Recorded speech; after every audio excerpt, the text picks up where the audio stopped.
एक वक्त का किस्सा है। श्याम नगर गांव में एक फैमिली रहती थी जिसमें बिट्टू, उसका भाई मीठा और उनका बाप रहता था। उनका बाप बहुत अच्छा इंसान था। उसने अपने दोनों बेटों को अलग अलग घर लेकर दिया था ताकि दोनों की लड़ाई ना हो। मीठा अपनी बीवी नसीबो कैंची के साथ और बिट्टू अपनी बीवी छम्मो के साथ रहता था। एक दिन बिट्टू अपने बाप के साथ बैठा होता है कि मीठा वहाँ आता है। अब्बू जान, मेरे हिस्से के मकान की बहुत अच्छी कीमत मिल रही है, सोच रहा हूँ मैं इसे बेच दूँ। बेटा तू पागल तो नहीं हो गया? इतनी मेहनत करके मैंने ये मकान बनाया है तुम दोनों के लिए और तू इसे बेचने की बात कर रहा है? नहीं नहीं, मेरे जीते हुए तू इसे नहीं बेच सकता।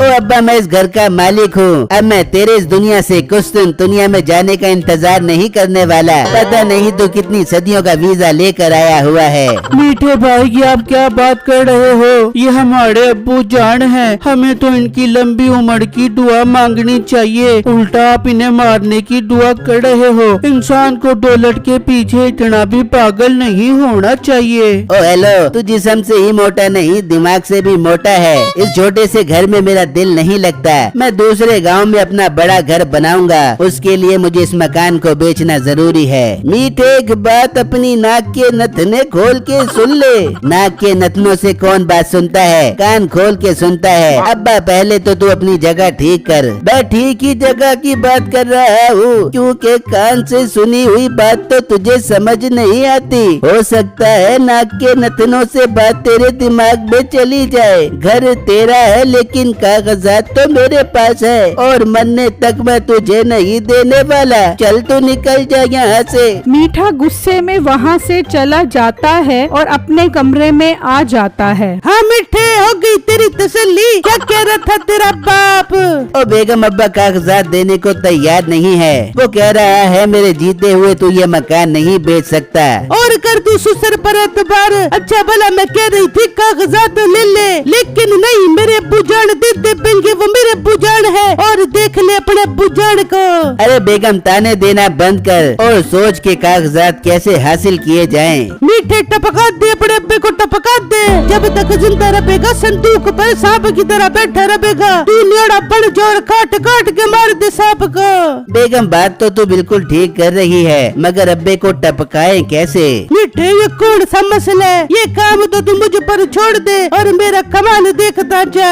फिर नसीबो चाय में जहर डालकर अपने ससुर के पास जाती है। ये लो ससुर जी, मैं आपके लिए चाय बना कर लाई हूँ, घटाघटी से पी जाबो। खैर तो है बेटा, आज तुझे मेरा ख्याल कैसे आ गया जो तू मेरे लिए चाय बना लाई? पहले तो तुम मुझे घूंट पानी का भी नहीं पिलाती। अरे ससुर जी, अब मुझे अकल आ गई है कि बड़ों की खिदमत करने से बहुत सवाब होता है, इसलिए मैं रोज आपके लिए चाय बना के लेके आऊंगी। जीती रह मेरी बेटी, जीती रह। तू चाय यहाँ रख दे, मैं पी लूँगा। नसीबो चाय वहाँ रख कर चली जाती है। कुछ देर बाद वो चाय उठाकर पी लेता है तो थोड़ी देर बाद ही उसे अपनी तबीयत खराब महसूस होना शुरू हो जाती है। हाय, ये मुझे क्या हो रहा है? हाय, मेरा दिल बंद हो रहा है। चाय में जहर इतनी तेजी से असर करता है कि उसका इंतकाल हो जाता है। नसीबो हंसती हुई वहाँ आती है और शोर मचा देती है। हाय बेटे, देख ससुर जी को क्या गया, जल्दी आ जा, बोई ने अस्पताल ले जा। मीठा और बिट्टू भी वहाँ आ जाते हैं। बिट्टू अपने बाप की हालत देखकर घबरा जाता है और वो उन्हें अस्पताल ले जाता है तो डॉक्टर बताता है कि उनका इंतकाल हो चुका है। वो वापस उन्हें घर ले आते हैं। हाय मेरे ससुर जी, इस दुनिया में नहीं रहे, कोई मुझे नींद की गोलियां खिला दे, मेरे से बर्दाश्त नहीं हो रहा, मैं बिस्तर पे जाके सो जाऊंगी। हाय मेरे अब्बू जान, मुझे बड़ी जवानी में छोड़कर चले गए, मुझे भी साथ ले चलो अब्बू जान, मुझे ले चलो। उनके घर में रोना धोना लग जाता है। फिर वो उन्हें दफनाने ले जाते हैं। फिर जब शाम होती है तो मीठा मकान के कागजात लेकर चला जाता है जिसमें बिट्टू के घर के भी कागजात कागजात होते हैं। वो अगली सुबह दोनों मकान का सौदा कर देता है और नसीबों के साथ वहाँ से चला जाता है। शाम में जब बिट्टू वापस आता है तो वो वहाँ दूसरे चेहरे देखकर परेशान हो जाता है। भाई आप लोग कौन हो और हमारे घर पर क्या कर रहे हो? कौन सा तुम्हारा घर? ये दोनों घर मैंने मीठे से खरीद लिए हैं। वो ये मकान बेचकर कुम्हार वाली पुल के सामने वाले मकान में शिफ्ट हो गया है। अरे भाई ये आप क्या कह रहे हो? वो मेरे हिस्से का मकान कैसे बेच सकता है? वो तो मेरे नाम पर है। अब ये तुम्हारे नाम पर था या किसी और के नाम पर? वो मुझे बेच गया है। अब इससे तुम्हारा कोई वास्ता नहीं। बेहतर होगा तुम यहाँ से चले जाओ। बिट्टू बहुत परेशान हो जाता है और वहाँ से चला जाता है। ये मीठे भाई ने मेरे साथ बहुत बड़ा धोखा किया है। इन्होंने मेरा मकान भी बेच दिया। ये भी नहीं सोचा कि मैं उनका छोटा भाई हूँ। कैसे जिंदगी गुजारूंगा? बिट्टू उदास अपने दोस्त के पास पहुँचता है। क्या हुआ बिट्टू, तुम इतना परेशान क्यों हो? बिट्टू उसे सारी बातें बता देता है जिसे सुनकर उसे बहुत दुख होता है। बिट्टू ये तुम्हारे भाई ने तुम्हारे साथ बहुत बड़ा धोखा किया है। तुम्हें उसे कभी माफ नहीं करना चाहिए। यार मैं उसे कभी माफ नहीं करूँगा। मुझे तो लगता है अब्बू को भी इन्होंने मारा है। मैं उससे जुल्म का इंतकाम लेना चाहता हूँ। पर बिट्टू तुम कैसे इंतकाम लोगे? वो तो बहुत तेज और लालची है। लालची लोग ही तो फंसते हैं। यार मेरे जहन में एक बहुत अच्छा प्लान है। अगर तुम मेरा साथ दो तो हम दोनों मिलकर उसे उसके अंजाम तक पहुंचा सकते हैं। बिट्टू तू मेरा दोस्त है, मैं तेरा पूरा साथ देने के लिए तैयार हूँ। बता मुझे क्या करना है। फिर बिट्टू उसे एक बहुत ही अच्छी तरकीब बताता है जो उसके दोस्त को बहुत पसंद आती है। अरे बिट्टू जैसा तू कहता है मैं वैसा करने के लिए तैयार हूँ। वो बहुत लालची है, जरूर फंसेगा। फिर जब अगला दिन निकलता है तो वो एक टोकरी में नायाब काले तीतर रख कर ले जाता है और मीठे के घर के पास से गुजरता है। आ जाओ ले लो मुर्गिया ले लो। इनका गोश्त खाओगे तो याद करते रह जाओगे।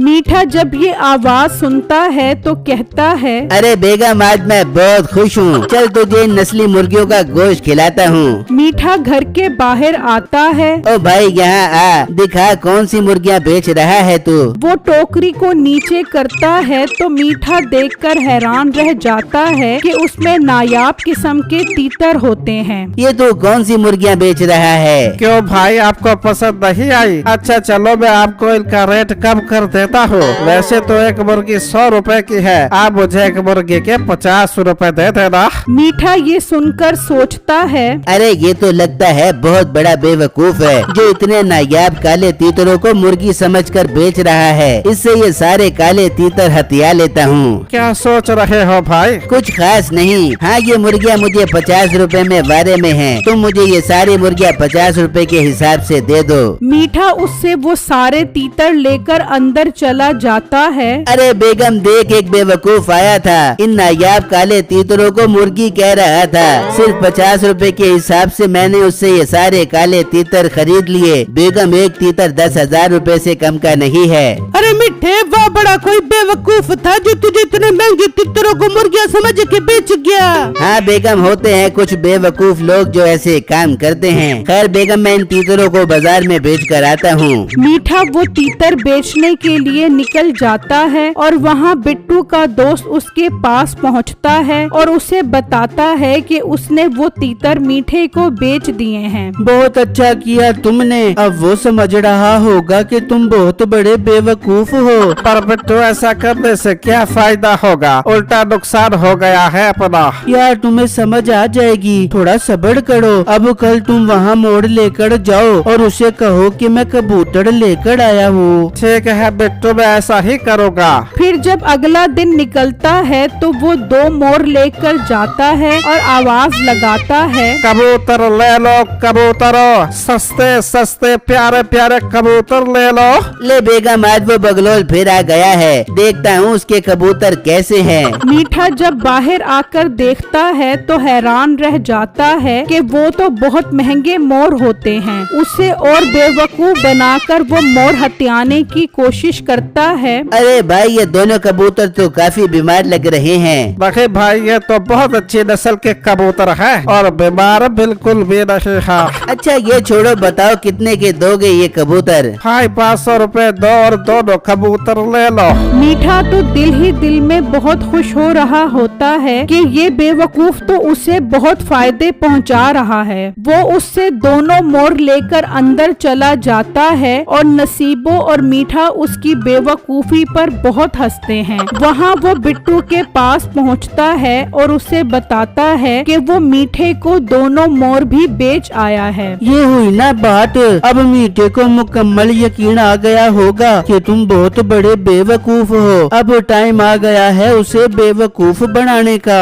फिर बिट्टू उसे अगला प्लान बताता है जिसे सुनकर वो खुश हो जाता है। अरे वाह बिट्टू, जवाब नहीं तुम्हारे दिमाग का, अब तो वो बुरी तरह फंसेगा। फिर जब अगला दिन निकलता है तो मीठा और नसीबो घर के बाहर खड़े बेसब्री से उसका इंतजार कर रहे होते हैं कि इतनी देर में वो आ जाता है। हाँ भाई साहब, आज क्या लेकर आए हो तुम? भाई आज तो मैं बहुत नायाब चीज लेकर आया हूँ। खड़े क्यों हो भाई, बैठो, दिखाओ क्या नायाब चीज लेकर आए हो तुम। वो सारे पत्थर गिरा देता है और कहता है, ये बहुत नायाब पत्थर है। ये मेरे अब्बा हजूर ने 20 साल पहले 20 लाख रुपए के लिए थे। आज मुझे पैसों की जरूरत पड़ी है तो इन्हें बेचने आ गया। मीठा और नसीबो दोनों उन पत्थरों को देखकर हैरान परेशान हो जाते हैं। अरे ये नायाब हीरो को पत्थर बोल रहा है, ये बगलोल इसके 20 लाख रुपए कह रहा है तो इसकी कीमत 20 करोड़ से कम नहीं होगी। मुझे इससे ये सौदा बनाना पड़ेगा। भाई तुम ये पत्थर कितने के दोगे ये बताओ। भाई आपसे क्या बहस कर दी, आप मेरे पक्के ग्राहक हो, आप 20 लाख रुपए में ही ले लो। मीठा दिल ही दिल में बहुत खुश हो रहा होता है। भाई मेरे पास 20 लाख रुपए तो नहीं है। हाँ मैंने ये घर 30 लाख रुपए का खरीदा है, तुम ये घर ले लो और ये पत्थर मुझे दे दो। तुम्हें 10 लाख रुपए ऊपर दे रहा हूँ इन मामूली से पत्थरों के बदले। पर भाई मुझे तो नकद रकम चाहिए। अरे भाई मान जा, तेरी डिमांड से ज्यादा पैसे दे रहे हैं, अपना तड़पा मान जा। अच्छा अगर आप इतना इसरार कर रहे हो तो ठीक है, मकान के कागजात दो और ये पत्थर ले लो। मीठा मकान के कागजात उसे दे देता है और वो पत्थर लेकर चला जाता है और एक सुनारे की दुकान पर पहुंच जाता है और उसे वो पत्थर दिखाता है। सुनारे साहब बहुत नायाब पत्थर लेकर आया हूँ, बताओ कितने करोड़ रुपए दोगे मुझे इनके? अबे तो पागल तो नहीं हो गया, हीरे नहीं है ये तो आम पत्थर है। चल बेवकूफ भाग जा यहाँ से। भाई ये आप क्या कह रहे हो? ये तो मैंने 30 लाख रुपए के खरीदे हैं। क्या 30 लाख रुपए? तो पागल तो नहीं हो गया, ये तो 300 रुपए के भी नहीं है। मीठे जिसे हम बेवकूफ समझ रहे थे वो तो बहुत बड़ा सियाड़ा निकला, हमें बेवकूफ बड़ा कीचुड़ा लगा के निकल गया। नसीबो टाइम जाया मत कर, उसे अपने घर के कागजात वापस ले। वो दोनों घर पहुंचते हैं। ओए बाहर निकल हमारे घर से, हमें नकली हीरे बेचे हैं तूने। तो अंदर से बिट्टू और उसका दोस्त निकलते हैं। बिट्टू मेरे भाई तुम यहाँ क्या कर रहे हो? मीठे मुझे भाई कहने की जरूरत नहीं है, ये मेरा दोस्त है और ये सब इसने मेरे कहने पर किया है। तुमने मेरे हिस्से का मकान भी बेच दिया और मुझे बेआसरा छोड़ दिया और अब्बू जान को भी तुमने ही मारा है। तुम्हारे साथ बहुत अच्छा हुआ। बिट्टू मेरे भाई मुझे माफ कर दो, मेरे पास कोई ठिकाना नहीं है, मुझे मेरा घर वापस कर दो। दफा हो जाओ यहाँ से, अब तुम दोनों अपनी शक्ल मुझे कभी मत दिखाना, तुम दोनों की यही सजा है। मीठे को उसके किए की बहुत अच्छी सजा मिलती है कि सब कुछ उसके हाथ से निकल जाता है।